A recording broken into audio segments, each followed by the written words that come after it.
Good morning from Sacred Space at Titania's Realm. It's Sunday, the 31st of August, 2025. My goodness, only 4 months left of this year and we'll be rolling into another year and same old, if nothing changes, nothing changes. But you never know what surprises the multiverse might have in store for us as the years roll on by, year in, year out, day after day, breath by breath. The time is 9:45 a.m. As you can see, it's another glorious day, and the wind has dropped, so I thought I'll sit outside with my birdie boys. They're so happy. Even Kermie let me catch him. He was so excited. He flew into the living room and hopped about, and I thought he was going to give me a hard time actually to catch. And I just bent down and I held the little dusting mitts out, which is how I carry him because he bites, you know. And he hopped onto one of the sort of gloves mitts, and I cupped him in my hands and he just smiled at me. He knows now that when I come at him with those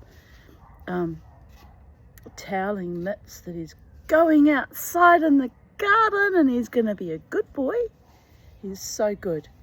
And little Bo was good too. They're getting used to the routine and they enjoy it. They really enjoy it being outside in the sunshine. They're both foraging on the floors of their cage, and Kermie's shredding up the newspaper that I use to collect his droppings, but well, let him be happy. If he wants to shred, what can you do? He's going to shred. And it's good for him anyway. It's called foraging, you know. Scratch around and oh, excuse me, sudden urge to cough. Right. It's just such a gorgeous day. I thought it's too nice to sit inside and read stories to you inside. We'll be out here until the winds come up again or it gets cold. We'll be out here. So I'm very blessed to live in this beautiful garden and on this land called Australia.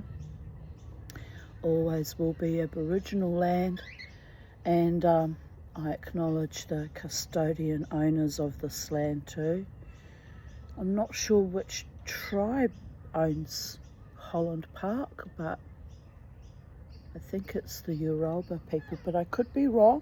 I don't know enough about Aboriginal law and the various different mobs, so forgive my ignorance, but I'm conscious that this is sacred land and that I live upon it, and I actually designated it sacred space because I need a home where I'm safe and where I live in peace and in harmonic resonance with the earth and Mother Nature and all that is, was and ever shall be. In the Biami, in the Indigenous faith, it's that energy is called Biami. I know that much. I bothered to find out the name of your God, which is my God and everyone's God. But if you believe in God, some people don't have faith in a supreme creative being, but I do. I always have, even since infancy. I guess my brain was wired that way. So in honor of Biami and all the gods and all manifestations of holiness and sweetness and goodness and righteousness and truest, deepest loves and kindness and blessing and peace. In my religion, Shalom. I send you greetings and joy and delight from my garden here at Sacred Space. Yes. I'm probably going out in the cold. Friday night was not a good idea, but you know what? I had a good dance and I was happy to see my friends in the band and Ramjet, and I was happy to see my other friends and acquaintances, and I was happy to make new ones. Oh, everyone was lovely on Friday night. People have been so sweet and kind and loving in recent months. I can't help wondering if, because they're all kind of fearful of 3-1 Atlas's arrival and what's going to happen, if it even happens, you know, because the media and the governments of the world have a way of weaponising and terrorising us like swallow murmurations, and it could be just all fake Project Bluebeam nonsense. But if the extra and interdimensionals arrive, I don't believe in that Christian idea of saviours coming to rescue us from ourselves, but you little sneak! I've just seen the scrub turkey poke his head through the holes of my mesh that I spent half a day stapling on. I now know how he's been able to still get the marbles out. His head fits right through. Right, I'll be fixing you up, you little cheeky little bastard buzzard. I'll have to get smaller mesh and staple that on as well. I've been wondering, how is he still getting in there? Well, you see, what was I saying about saviour complexes and helping ourselves and protecting our own sacred space? Here at Sacred Space, we've got to outwit scrub turkeys, who are sometimes driving me a bit mad, quite frankly. I can't believe he did that right in front of my nose. Bing, bam, boom, baby, right in there. He doesn't do anything with the marbles. He just picks them up in his beak, walks around, deposits them on the grass, and then I freak out about my lawnmower man mowing over them, getting potentially injured. So then I run around, look for all the lost marbles that I didn't even lose. Well, that's a turn up for the books. Mama T not losing her marbles. But anyway, it's pretty bad when the turkeys want to lose your marbles for you, though. How many turkeys have I eaten in my lifetime? Not many, because they're expensive and you only get them at Christmas or New Year's or, you know, special occasions. But I guess he's getting revenge for all the chickens and turkeys I've eaten over a lifetime, which is a lot, people, because practically I only ever eat chicken. Every now and then I have to have a bit of beef or lamb just to get some iron into me, you understand, but don't tell the birdie boys that I eat their kind, they'd be horrified. Charlie knew. Charlie used to sit there and peck at my meals and look at me, and she didn't really understand, I don't think. Thank the gods. Used to really bother me sometimes. I thought it's like being a cannibal, watching your mother eat your kind. It's odd. It's an odd dynamic. But as much as I like the idea of vegetarianism, I just can't come at it. I need meat in my diet. And I'm always sick and under par, so I need protein to keep me going, people of Earth. Anyway, I'm sitting on an angle, so do not adjust your screens. This is actually correct because I'm on a slight incline and it's not all that comfortable and my ass is starting to hurt. I'm gonna have to turn my chair slightly, find a way to make this feasible. Is that better? Oh yeah, that'll do. Because yeah, I was sitting like this and the right hand side of the chair was starting to poke me in my tuchus, my large, voluptuous. It's gotten larger since I've been eating so much tuchus. But anyway, it's enough procrastination and meandering and spiritual emanating. Let's get on with our wonderful story. Chapter 7, Queer Lodgings. By that they mean very, very odd and peculiar. Just saying.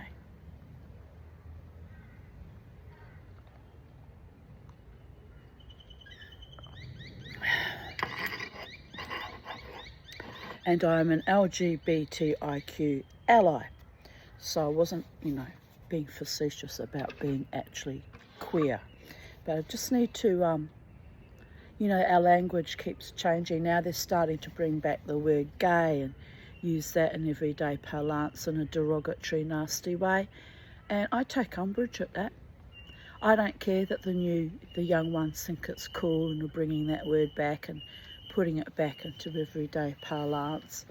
It was originally a beautiful, sweet word representing cheerfulness and lightheartedness and mischief and joy and delight. And yes, it would be nice if it was brought back in that context, but now they've reverted to calling everyone that they think is somehow not quite good enough or clever enough or lame as gay. And sorry, but not sorry, othering and homophobia is still not acceptable, not at Sacred Space, nor anywhere else. I'm not going to go along with that. But, here's an example of how words get shifted into different meanings, and some of it's, acceptable because it's taken on by people of that group, and that's fine, but can you stop messing about with the word gay, for the love of all the gods? Honestly, people. And then you get these non-apologists going, it's just the word and everyone's doing it so it's okay, and stop being offended by everything while they continuously offend you. Sorry, piss weak apologists for bad behaviour. Just accept when you've made a little faux pas. I know I do, because no one's perfect. We all have our shadow, people of Earth. And move right along. Right. Chapter 7, Queer Lodgings. The next morning, Bilbo woke up with the early sun in his eyes. He jumped up to look at the time and to go and put his kettle on, and found he was not home at all. So he sat down and wished in vain for a wash and a brush. He did not get either, nor tea, nor toast, nor bacon for his breakfast, only cold mutton and rabbit. Excuse me. And after that, he had to get ready for a fresh start. What a beautiful coloured car. Bright pink and purple it is. That's very colourful. It's gorgeous. Don't even know what make and model it is. And this light, from this angle, it looks maroon. It's one of those wonderful paint jobs I've always wanted, that changes colours as you walk around the car from different perspectives. Oh, now it's blue and purpley. Oh, that's fucking stunning. My car badly needs a new paint job because Mazda did a shitty job of it back in 2012. It's all peeled off. Oh, I'd love that paint job. very, very smart and lovely. Oh, I'm excited by that. Someone not afraid to colour up their world in this grey, bleak, beige obsolescence of the zombie apocalypse, you understand?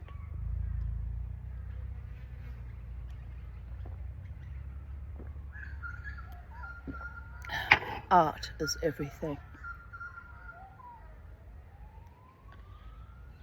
Well, they must have driven into the wrong street because they've driven off. But what a gorgeous coloured car. I really enjoyed seeing that.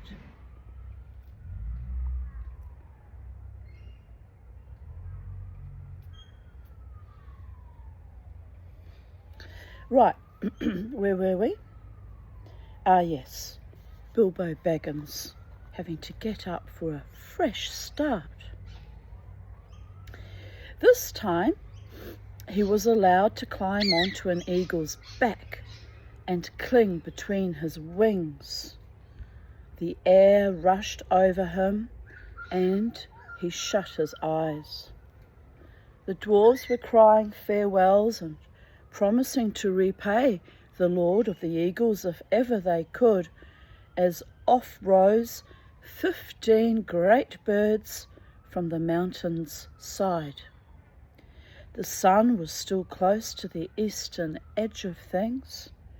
The moon was cool and mists were in the valleys and hollows, and twined here and there about the peaks and pinnacles of the hills. Excuse me. Bobo opened an eye to peep and saw that the birds were already high up and the world was far away and the mountains were falling back behind them into the distance. He shut his eyes again and held on tighter. "Don't pinch," said the eagle. "You need not be frightened like a rabbit, even if you look rather like one. It is a fair morning with little wind. What is finer than flying?" Bilbo would have liked to say, "A warm bath and late breakfast on the lawn afterwards," but he thought it better to say nothing at all and to let go his clutch just a tiny bit.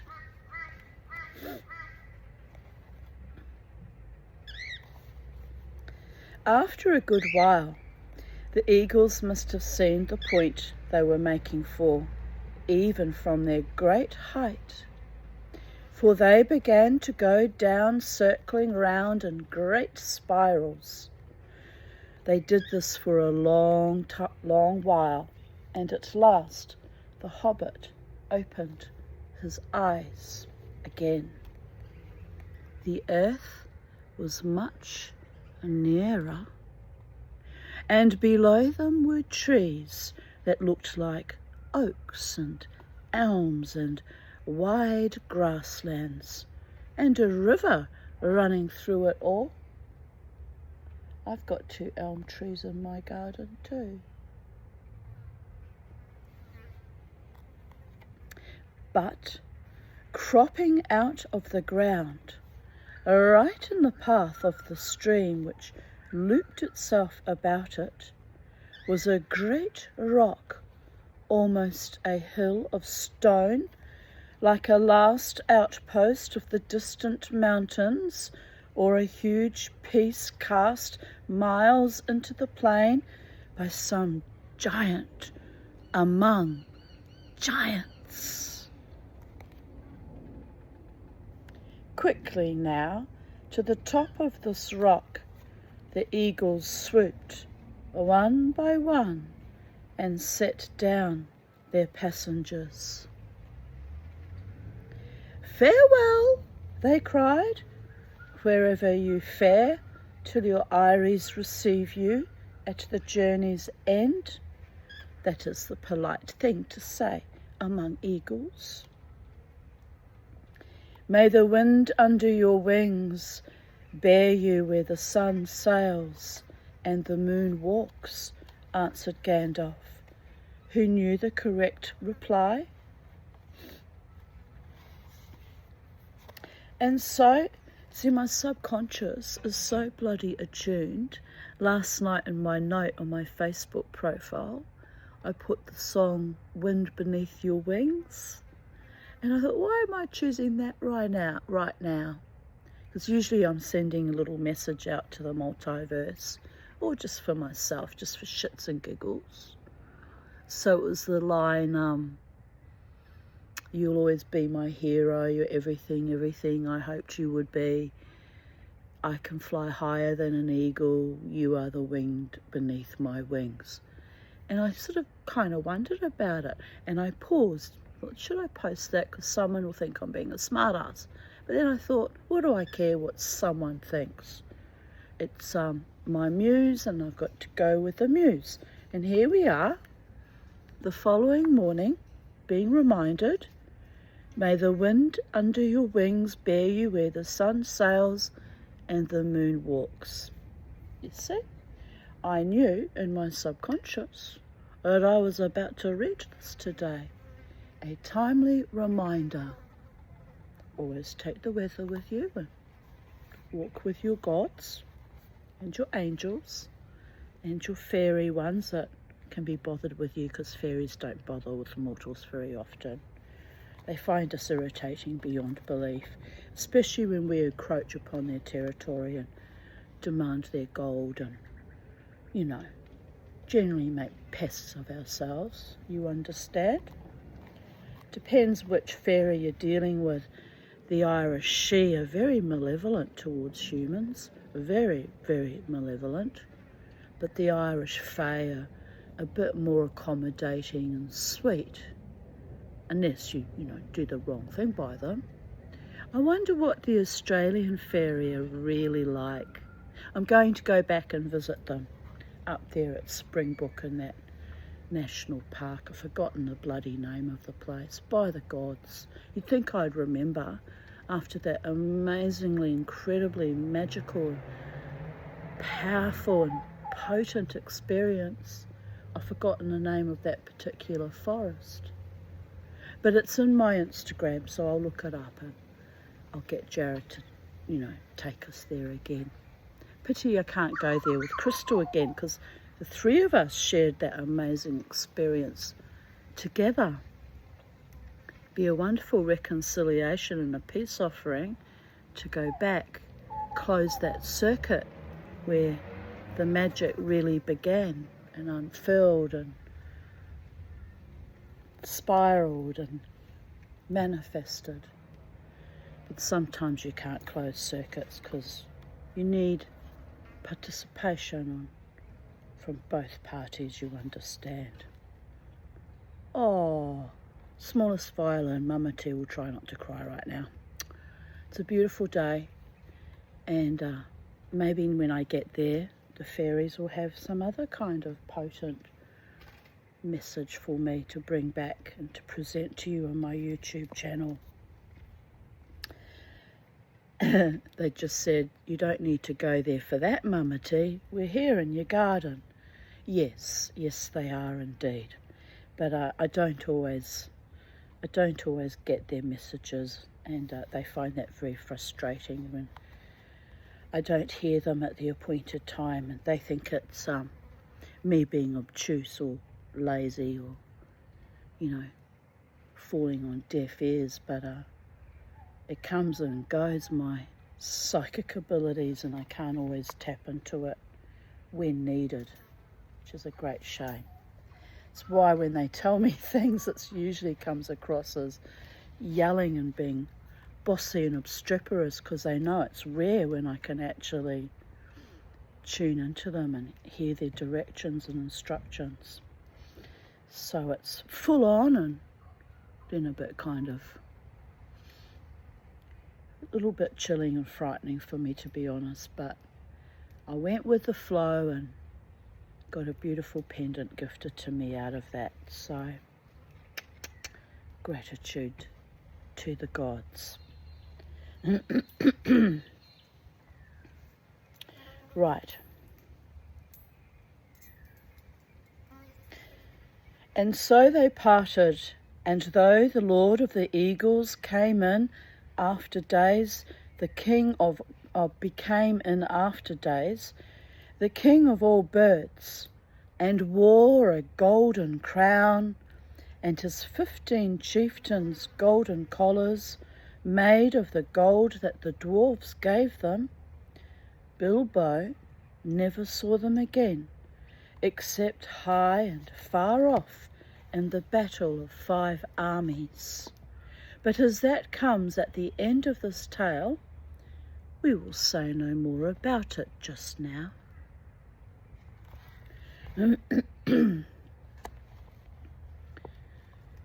There was a flat space on the top of the hill of stone, and a well-worn path with many steps leading down it to the river, across which a ford of huge flat stones led to the grassland beyond the stream. There was a little cave, a wholesome one, with a pebbly floor, at the foot of the steps and near the end of the stony ford. Here the party gathered and discussed what was to be done. I always meant to see you all safe, if possible, over the mountains, said the wizard, and now, by good management and good luck, I have done it. Indeed, we are now a good deal further east than I ever meant to come with you, for after all, this is not my adventure. I may look in on it again before it is all over, but in the meanwhile, I have some other pressing business to attend to. The dwarves groaned and looked most distressed, and Bilbo wept. They had begun to think Gandalf was going to come all the way and would always be there to help them out of difficulties. I'm not going to disappear this very instant, said he. I will give you a day or two more. Probably I can help you out of your present plight, and I need a little help myself. We have no food and no baggage, and no ponies to ride, and you don't know where you are. Now I can tell you that. You are still some miles north of the path which we should have been following, if we had not left the mountain pass in a hurry. Very few people live in these parts, unless they have come here since I was last down this way, which is some years ago. But there is somebody that I know of who lives not far away. That somebody made the steps on the great rock, the Carrick, I believe he calls it. He does not come here often, certainly not in the daytime, and it is no good waiting for him. In fact, it would be quite dangerous. We must go and find him, and if all goes well at our meeting, I think I shall be off and wish you, like the eagles, farewell wherever you fare. They begged him not to leave them. They offered him dragon gold and silver and jewels, but he would not change his mind. We shall see, he said, and I think I have earned already some of your dragon gold when you have got it. After that, they stopped pleading. Then they took off their clothes and bathed in the river, which was shallow and clear and stony at the ford. When they had dried in the sun, which was now strong and warm, they were refreshed, if still sore and a little hungry. Soon they crossed the ford, carrying the hobbit, and then began to march through the long green grass and down the lines of the wide-armed oaks and the tall elms. "And why is it called the Carrick?" Excuse me, asked Bilbo as he went along at the wizard's side. He called it the Carrick because carrick is his word for it. He calls things like that carrocks, and this one is the carrock because it is the only one near his home, and he knows it well. Who calls it? Who knows it? The somebody I spoke of, a very great person. You must all be very polite when I introduce you. I shall introduce you slowly, 2 by 2, I think, and you must be careful not to annoy him, or heaven knows what will happen. He can be appalling when he is angry, though he is kind enough if humoured. Still, I warn you, he gets angry easily. The dwarves all gathered round when they heard the wizard talking like this to Bilbo. "Is that the person you are taking us to now?" they asked. "Couldn't you find someone more easy-tempered? Hadn't you better explain it all a bit clearer?" And so on. "Yes, it certainly is. No, I could not, and I was explaining very carefully," answered the wizard crossly. "If you must know more, his name is Bjorn. He is very strong, and he is a skin changer." "What? A furrier? A man that calls rabbits conies when he doesn't turn their skins into squirrels?" asked Bilbo. "Good gracious heavens! No, no, no, no!" said Gandalf. "Don't be a fool, Mr. Baggins, if you can help it. And in the name of all wonder, don't mention the word furrier again as long as you are within 100 miles of his house, nor rug, cape, tippet, muff, or any other such unfortunate word. He is a skin changer. He changes his skin. Sometimes he is a huge black bear. Sometimes he is a great, strong, black-haired man with huge arms and a great beard. I cannot tell you much more, though that ought to be enough. Some say that he is a bear descended from the great and ancient bears of the mountains that lived there before the giants came. Others say that he is a man descended from the first men who lived before Smaug or the other dragons came into this part of the world, and before the goblins came into the hills out of the north. I cannot say, though I fancy the last is the true tale. He is not the sort of person to ask questions of. At any rate, he is under no enchantment but his own. He lives in an oak wood and has a great wooden house, and as a man he keeps cattle and horses, which are nearly as marvellous as himself. They work for him and talk to him. He does not eat them, neither does he hunt or eat wild animals. He keeps hives and hives of great, fierce bees and lives most on cream and honey. As a bear, I hope he's not lactose intolerant. He probably isn't. That's why he lives on cream, you understand.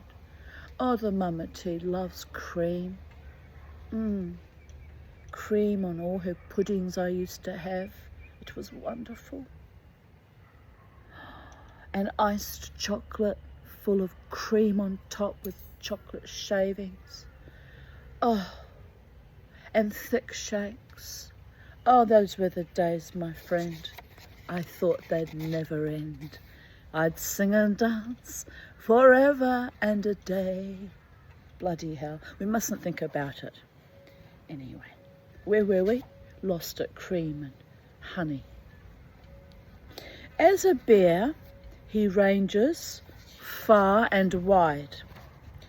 I once saw him sitting all alone on the top of the Carrack at night, watching the moon sinking towards the misty mountains, and I heard him growl in the tongue of bears. The day will come when they will perish and I shall go back. That is why I believe he once came from the mountains himself. Did I drink my tea? I did, didn't I? My bloody throat's drying up. By the gods. I'll be back. I'll go and get some peach iced tea. I can't do croaky frog voices when I'm reading. Ah, that was my knee.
Right, I'm back, my darlings.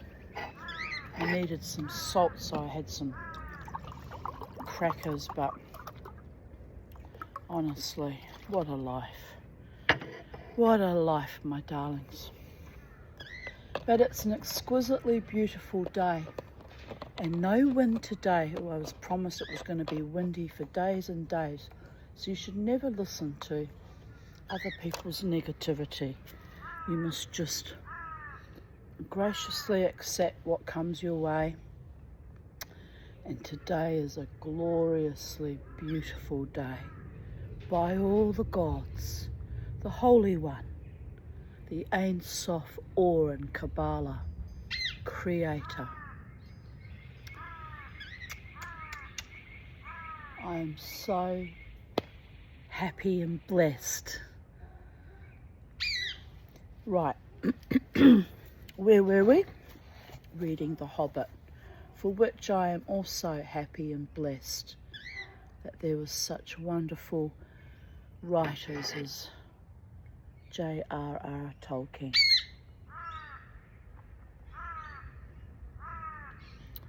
Talented, brilliant minds and words and creativity, people of Earth. It makes life worth living for, by the way. There are other things that make life worth living, but that's been my sole comfort at times in my life when things were very, very dark and bleak and obsolescent. That's why I still read stories to this day, by all the gods.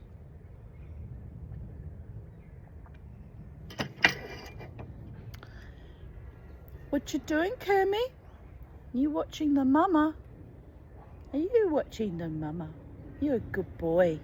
Bo's a good boy too. Don't you worry. He looks at me as if to say, what about me? When I talk to Kermie first. They're very competitive, the two of them. Very competitive. Sweetness. Right.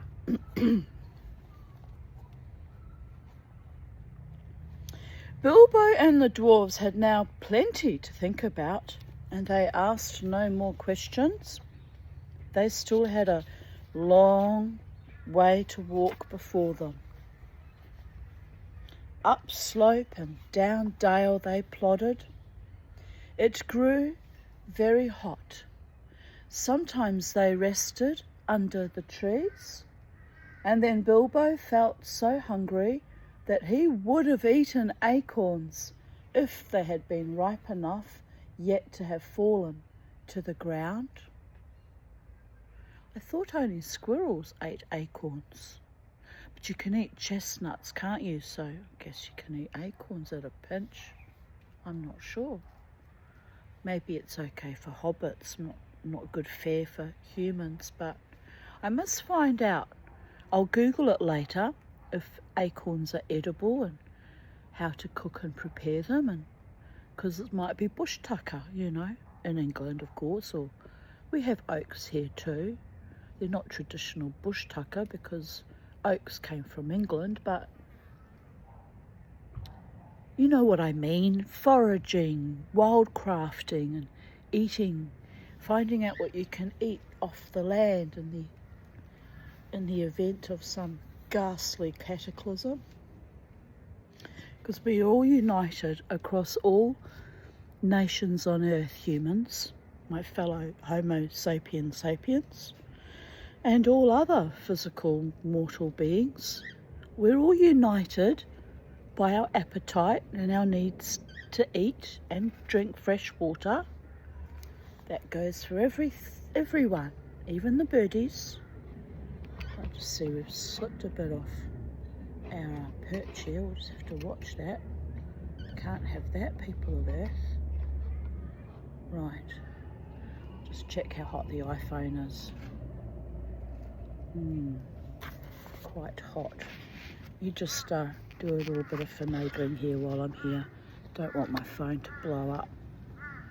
Right. Should have charged enough by now. Maybe. It's hard to tell. Can't look at it while I'm filming. Oh, the worries and the stress. And then I'm going to have trouble uploading this because I'm making it on my iPhone, which is nuts because it drove me nuts on Friday night. It took 12 hours to upload. So why am I even putting myself through this torture? I don't know. Could have just brought the laptop out and it would have been quicker, but sometimes bloody-mindedness, people of Earth. There's no logic to it. Right, where were we? Eating acorns. If they had been ripe enough yet to have fallen to the ground. It was the middle of the afternoon before they noticed that great patches of flowers had begun to spring up all the same kinds growing together as if they had been planted. Especially there was clover, waving patches of coxcomb clover and purple clover, and wide stretches of short, white, sweet, honey-smelling clover. There was a buzzing and a whirring and a droning in the air. Bees were busy everywhere, and such bees! Bilbo had never seen anything like them. If one was to sting me, he thought, I should swell up as big again as I am. They were bigger than hornets. The drones were bigger than your thumb, a good deal, and the bands of yellow on their deep black bodies shone like fiery gold. We won't be bogging the old bod, will we, people of Earth? That has dire consequences. Got to keep everything moving.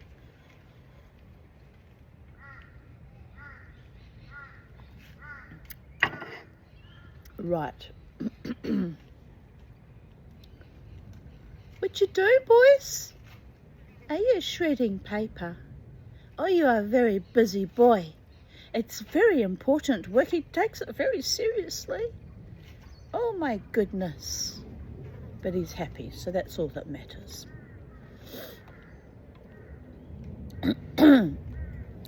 We are getting near, said Gandalf. We are on the edge of his bee pastures. After a while, they came to a belt of tall and very ancient oaks, and beyond these to a high thorn hedge through which you could neither see nor scramble.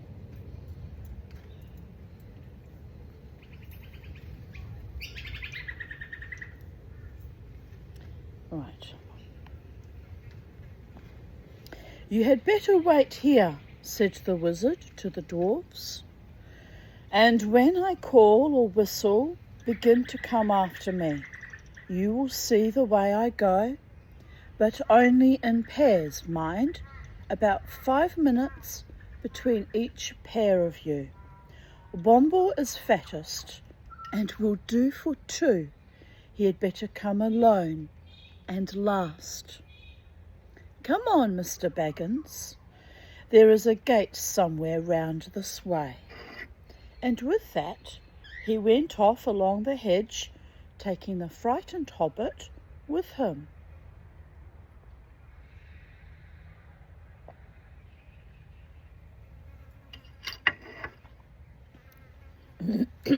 Poor Bombo being told he's the fattest.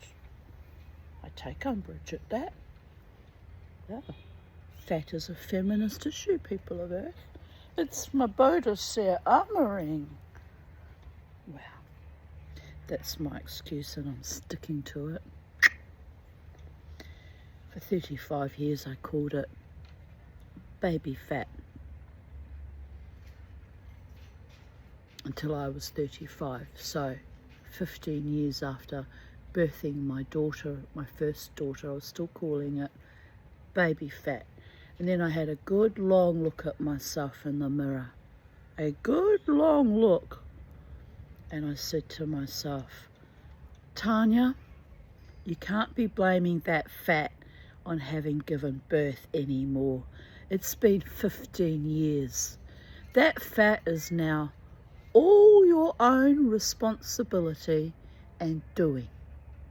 And I laughed and I laughed and I laughed, and I accepted it. Reaching acceptance, it's a powerful thing.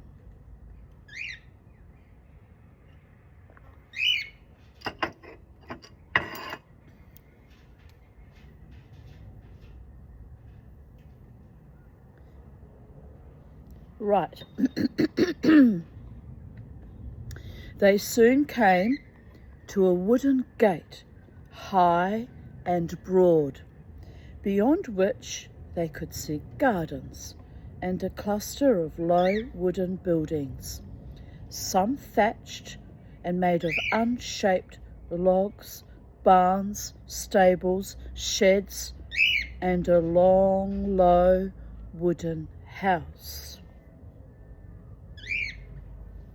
Inside, on the southward side of the great hedge, were rows and rows of hives with bell-shaped tops made of straw. The noise of the giant bees flying to and fro and crawling in and out filled all the air. The wizard and the hobbit pushed open the heavy, creaking gate and went down a wide track towards the house. Some horses, very sleek and well-groomed, trotted up across the grass and looked at them intently with very intelligent faces. Then off they galloped to the buildings. I've got an ant. He's come because he can smell the peach iced tea, and he's like, you know how they send out a spy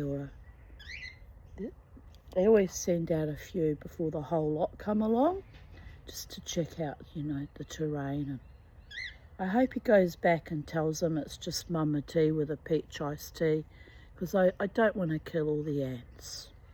I really don't. But they can be annoying, and if I have to, I kill them, and it's distressing for me, but the end of life for them, by the gods.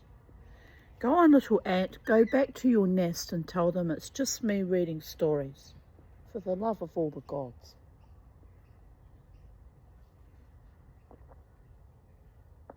I've got no food out here, so he's got no reason to be sending out a little messengers out. Go on. Anyway, ants will happen because it's Australia and it's warm, and even the ants are happy to be out in the garden, as they well should be, because they're doing what they need to do to survive,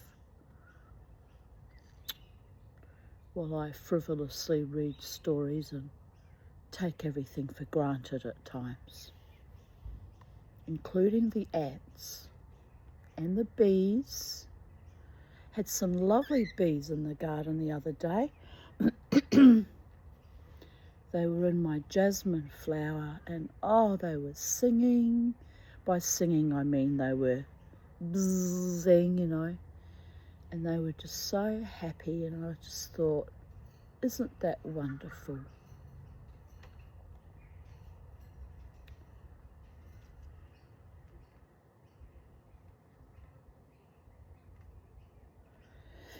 Right. They have gone to tell him of the arrival of strangers, said Gandalf. Soon they reached a courtyard, 3 walls of which were formed by the wooden house and its 2 long wings. In the middle there was lying a great oak trunk with many lopped branches beside it. Standing near was a huge man with a thick black beard and hair, and great bare arms and legs with knotted muscles. He was clothed in a tunic of wool down to his knees, and was leaning on a large axe. The horses were standing by him with their noses at his shoulder. "Ugh, here they are," he said to the horses. "They don't look dangerous. You can be off." He laughed, a great rolling laugh, put down his axe, and came forward. "Who are you, and what do you want?" he asked gruffly, standing in front of them and towering tall above Gandalf. who, by the way, was taller than hobbits and dwarves, and so he must have been very tall indeed. As for Bilbo, he could easily have trotted through his legs without ducking his head to miss the fringe of the man's brown tunic. "I am Gandalf," said the wizard. "Never heard of him," growled the man. "And what's this little fellow?" he said, stooping down to frown at the hobbit with his bushy black eyebrows. "That is Mr. Baggins, a hobbit of good family and unimpeachable reputation," said Gandalf. Bilbo bowed. He had no hat to take off and was painfully conscious of his many missing buttons. "I am a wizard," continued Gandalf. "I have heard of you, if you have not heard of me. But perhaps you have heard of my good cousin Radagast, who lives near the southern borders of Mirkwood?" "Yes, not a bad fellow as wizards go, I believe. I used to see him now and again," said Beorn. "Well, now I know who you are, or who you say you are. What do you want?" "To tell you the truth, we have lost our luggage and nearly lost our way, and are rather in need of help, or at least of advice. I may say we have had a bad time with goblins in the mountains." "Goblins?" said the big man less gruffly. Oh, so you've been having trouble with them, have you? What did you go near them for?" "We did not mean to. They surprised us at night in a pass which we had to cross. We were coming out of the lands over west into these countries. It is a long tale." "Then you had better come inside and tell me some of it, if it won't take all day," said the man, leading the way through a dark door that opened out of the courtyard into the forest.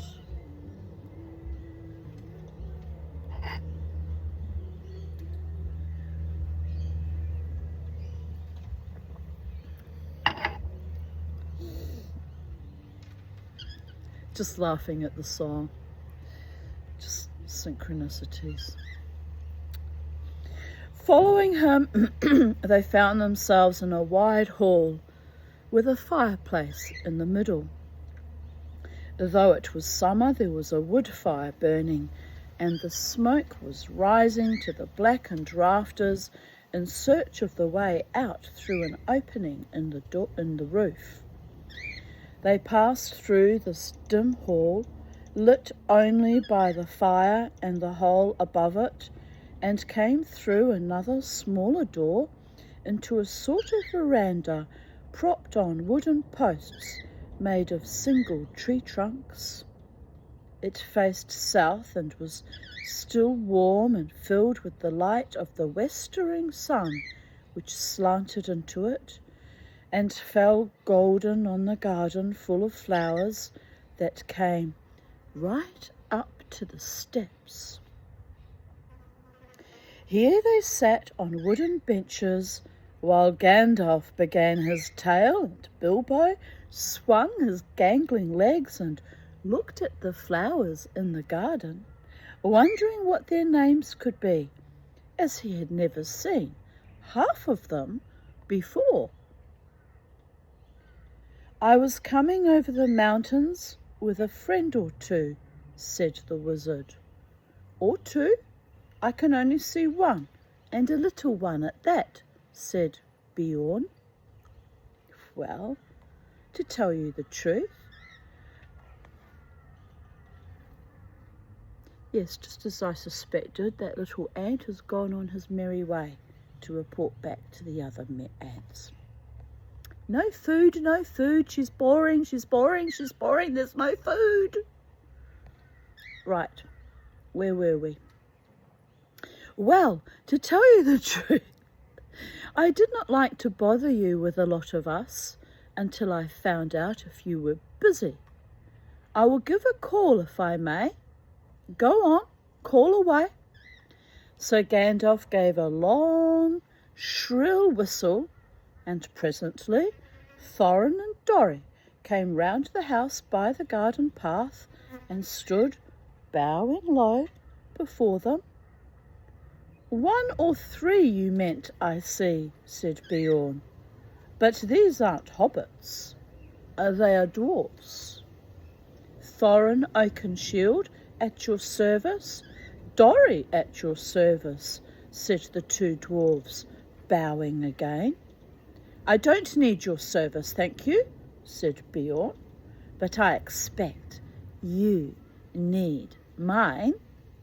I am not over fond of dwarfs, but if it is true you are Thorin, son of Thrain, son of Thror, I believe, and that your companion is respectable, and that you are enemies of goblins, and are not up to any mischief in my lands.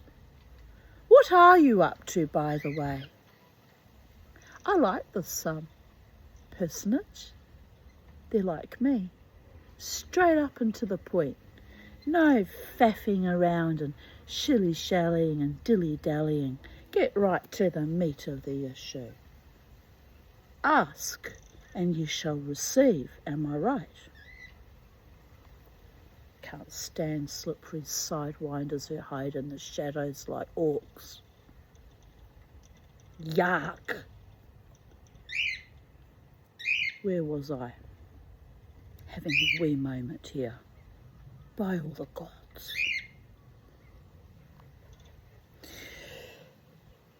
They are on their way to visit the land of their fathers, away east beyond Mirkwood, put in Gandalf, and it is entirely an accident that we are in your lands at all.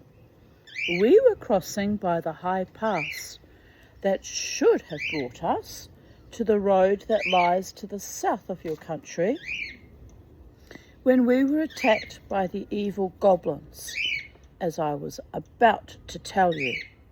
Go on telling them, said Beorn, who was never very polite. I don't think it's impolite to get to the nitty-gritty and to the facts.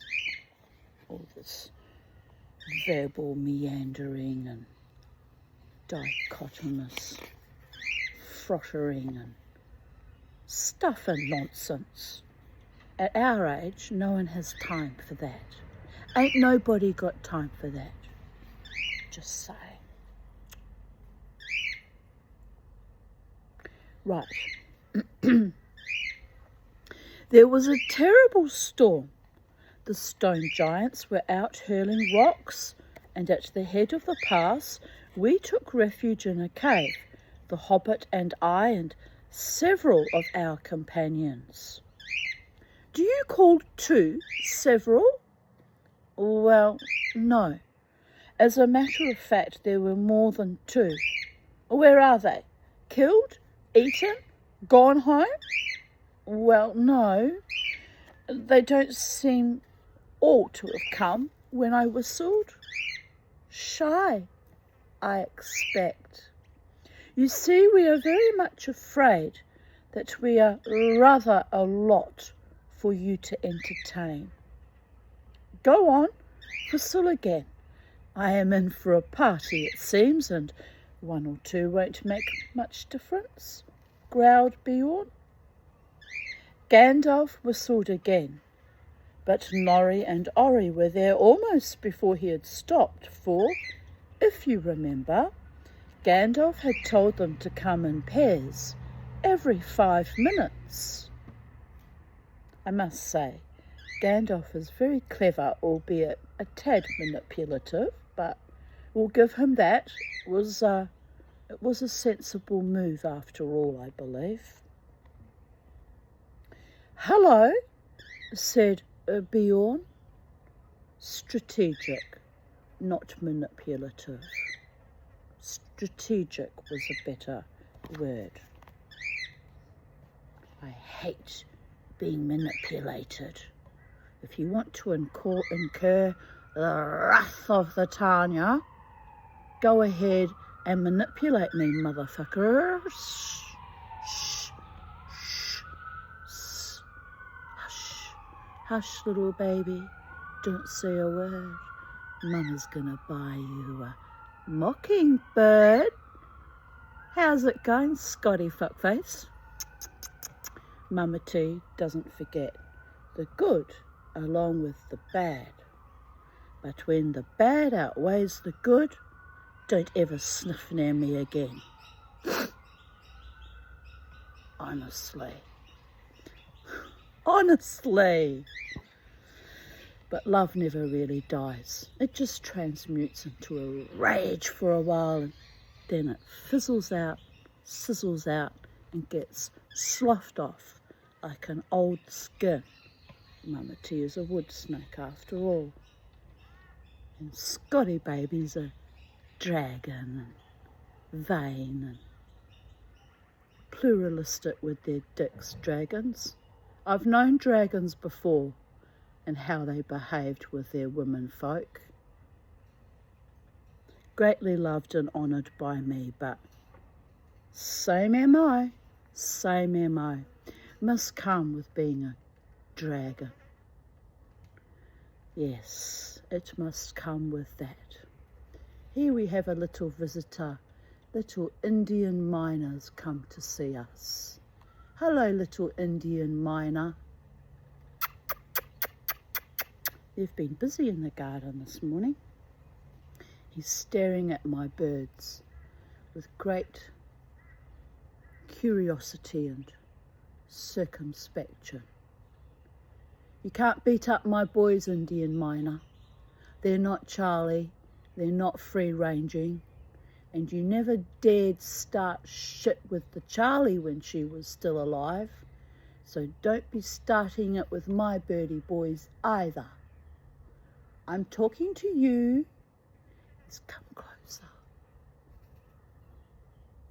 Yes, because the magic happens at sacred space. We live in harmonic resonance, or get off my turf. But the birds do what they want, whatever, because they have the freedom to fly, you understand? Flying is good when you can do it. Mama T has to take flights of imagination, flights of inspiration, flights of creativity, and just let the love blossom and grow in a new and beautiful, soul-nourishing way with people who are genuine to my beloved ones. Right, where were we? Having a little rantan-tan, a Tanya rantan-tan. Seem to happen quite frequently as I get older. No, I can hear my friend Jared saying, no, Tanya, you've always been this way. I miss him, actually. I miss him. I don't see him very often anymore. He's very grounding, my Jared, when he's not gaslighting me and winding me up, which he does from time to time, just for shits and giggles. Hurry up, Jared, get a day off so we can go to Springbrook and visit the fairy folks again. I'm feeling them calling me. If you don't organise yourself soon, the Mama T will go without you. He'll be like, that's a bloody relief. Just go, Tanya. Go without me. But I know he liked it so much. We had such a wonderful time. He'll be wanting to go with me, even though I drive him bonkers sometimes. Look at the lovely time we had at North Stradbroke Island, where the Ondine stole my toe ring and I had to make another one, by all the gods. That was a bit magical too.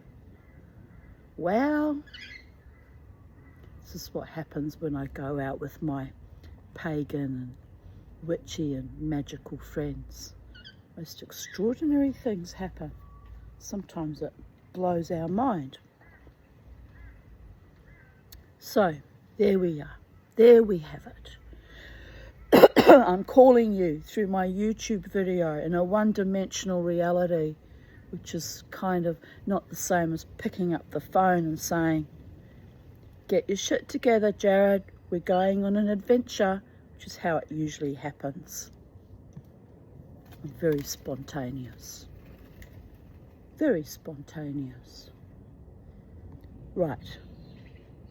Be nice if someone rang me and said, "We're going on an adventure, Tanya." It was their idea and they took me on an adventure. Yes. Well, it will happen at the appointed time ordained by the gods, which is how most things actually happen. We humans think that it's all our own idea, and that was all a good idea at the time. And sometimes it's just a little journey or an adventure we get sent on. And everything that unfurls and happens is not always our own doing. Although we were present for it at the time. Well, on we go with the story. "Hello," said Bjorn. "You came pretty quick. Where were you hiding?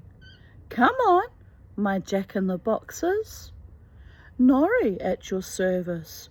Ori at," they began, but Bjorn interrupted them. "Thank you. Then I want your help. When I want your help, I will ask for it. Sit down and let's get on with this tale, or it will be supper time before it's ended." "As soon as we were asleep," went on Gandalf, "a crack at the back of the cave opened. Goblins came out and grabbed the hobbit and the dwarves and our troop of ponies." "A troop of ponies? Where were you? What were you? A travelling circus? Or were you carrying lots of goods? Or do you always call 6 a troop?" "Oh no, as a matter of fact, there were more than 6 ponies, for there were more than 6 of us. And well, here are 2 more." Just at the moment, Balin and Dwalin appeared and bowed so low that their beards swept the stone floor. The big man was frowning at first, but they did their very best to be frightfully polite and kept on nodding and bending and bowing and waving their hoods before their knees in proper dwarf fashion, till he stopped frowning and burst into a chuckling laugh. They looked so comical. "Troop was right," he said. "A fine comic one. Come in, my merry men. And what are your names? I don't want your service just now, only your names, and then sit down and stop wagging."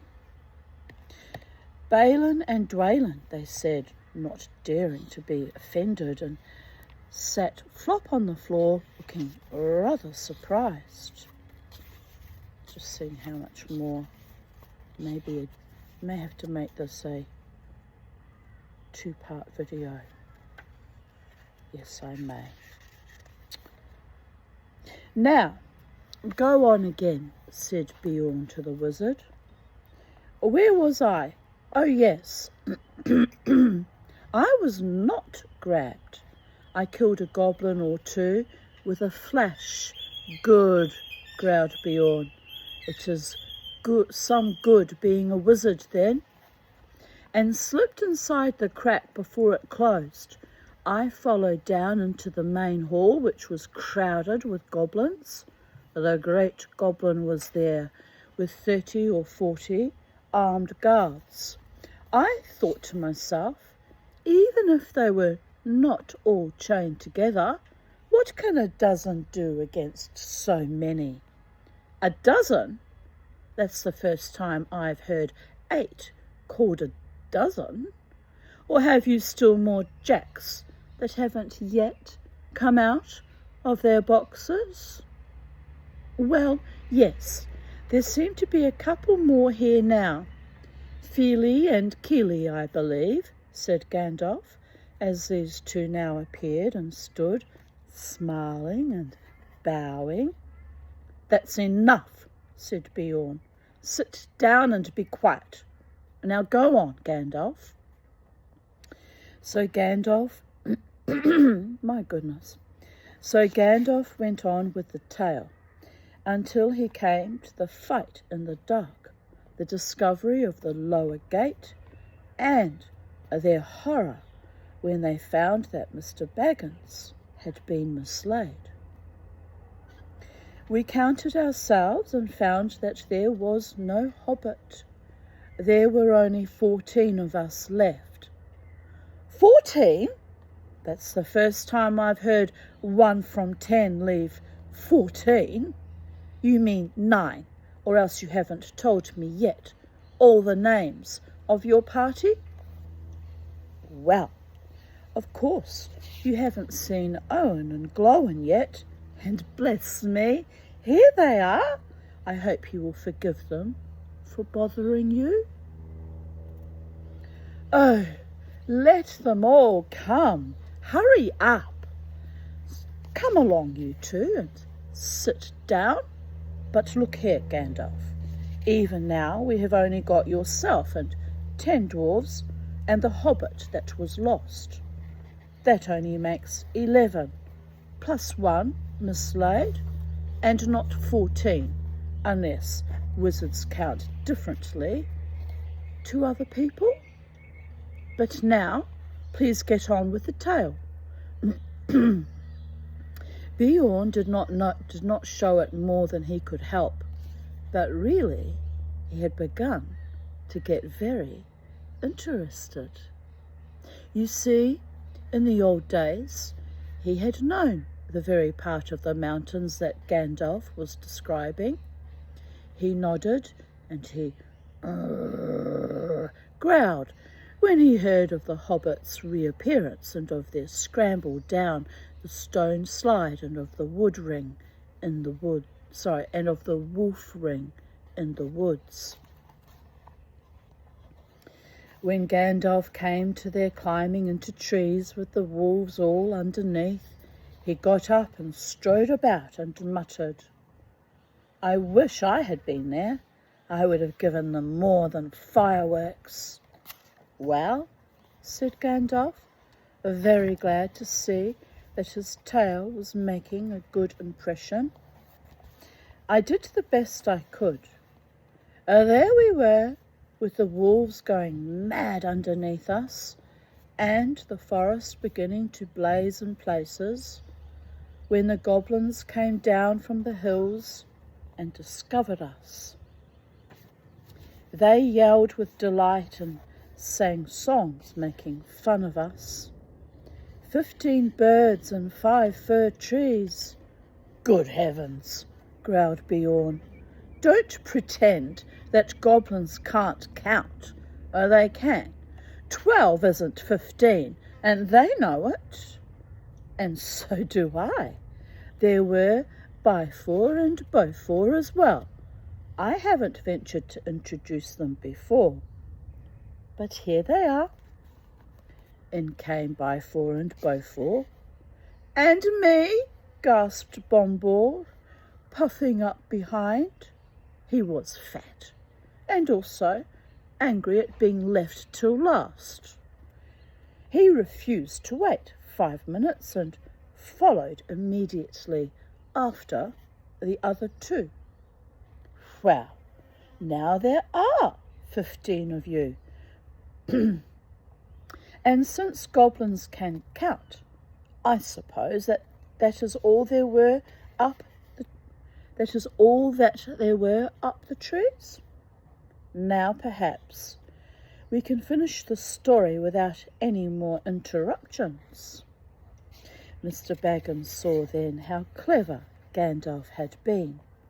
The interruptions had really made Bjorn more interested in the story, and the story had kept him from sending the dwarves off at once like suspicious beggars.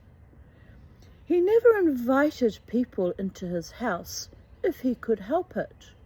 He had a very few friends, and they lived a good way away, and he never invited more than a couple of these to his house at a time. Now he had got 15 strangers sitting in his porch. By the time the wizard had finished his tale and had told of the eagle's rescue and of how they had all been brought to the Carrick, the sun had fallen behind the peaks of the misty mountains, and the shadows were long in Bjorn's garden. "A very good tale," said he, "the best I have heard for a long while. If all beggars could tell such a good one, they might find me kinder. You may be making it all up, of course, but you deserve a supper for the story all the same. Let's have something to eat." "Yes, please," they all said together. "Thank you very much." Right, I'm going to stop here and come back for part 2 because Mama T has to take care of certain things, and I'll be back. I'll be back forthwith with part 2.